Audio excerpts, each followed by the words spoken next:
Hi all, and welcome to my Innov8 Flip Learning presentation.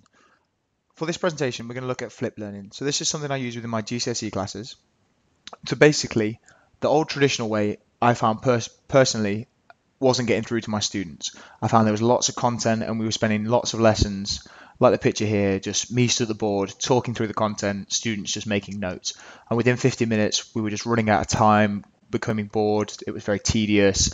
I didn't feel like we were getting the most out of our lessons, or the kids were getting the most out of our subject. What I decided to do, based on lots of literature, research, and speaking to a guy in my previous school called Colin Hegarty, who is massive within the flip learning sort of environment, I decided to flip my classroom. So basically, all of the book learning or all of the chalk and talk is done at home through YouTube videos where the students watch the YouTube video, create notes. Then within the lessons, we can look at things like exam questions, focusing on AO1 to AO3 questions. We had the possibility of doing dissections, which we just wouldn't have had time for before. I found this is sort of create a more dynamic and interactive learning environment, has sort of started to enthuse the students. And overall, it's offering more support and individualized differentiation, because one student, for example, a top sort of learner might go through the YouTube video in the 5 minutes the YouTube video is, whereas my lower learners might have to watch it 3 or 4 times, but they're getting more support that way. Whereas if I'm in the classroom, I can only help so many at a time, whereas this way we can have sort of 20, 25 individual lessons, almost like the teacher is in their house revising or doing their homework with them. I was going to show you some PE videos, however, I thought it'd be a bit more beneficial to teach you how to do a mail merge, because then obviously you're learning something as we're doing it.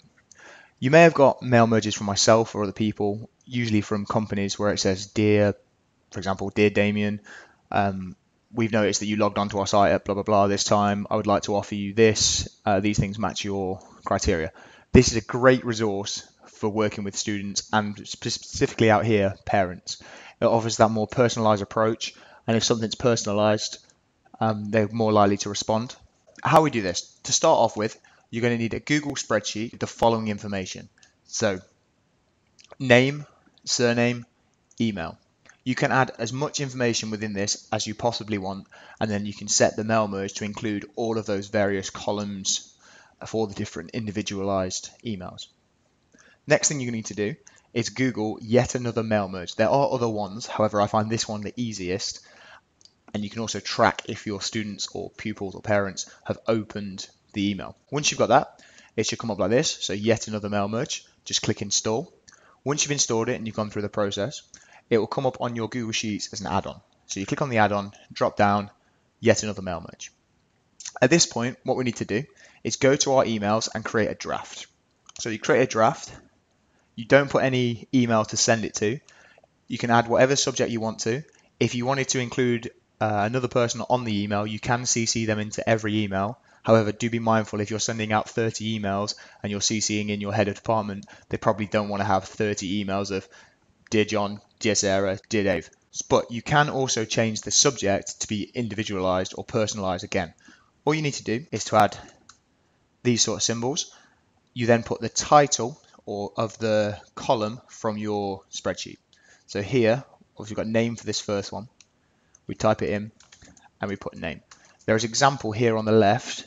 If you, again, like some of my students, you want to skip ahead and try it at your own pace. From here, you'd write your email, dear name, please find attached my flip learning video for the Innov8 sessions.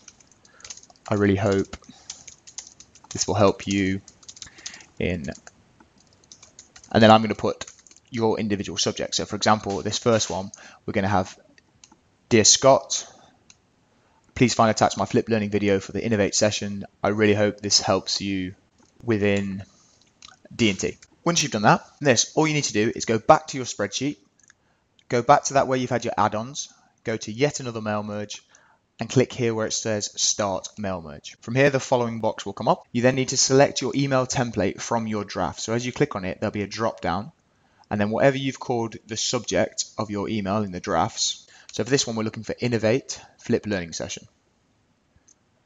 Sometimes it takes a bit of time if you have lots of draft emails. That's why at the moment it's flashing through all of them.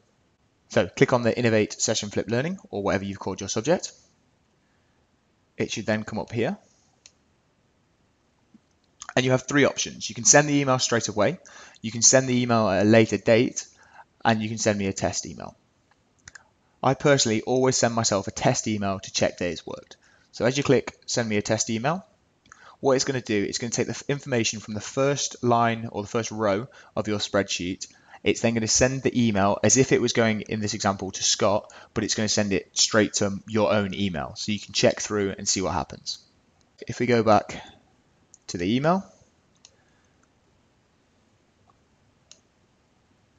dear Scott, please find attached my flip learning videos for the Innov8 sessions. I really hope this will help you within D&T.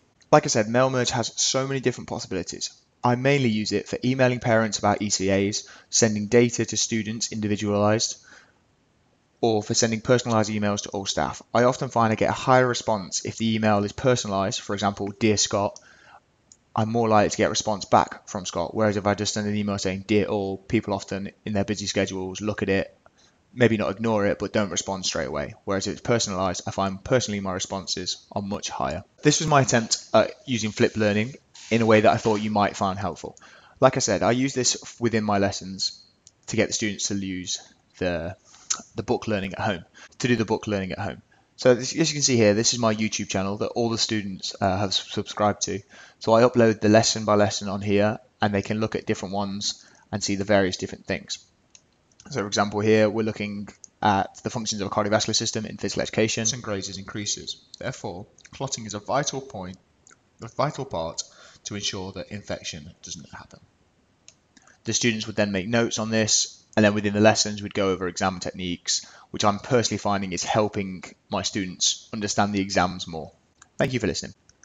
Hopefully this is helpful. If you need anything else, feel free to ask.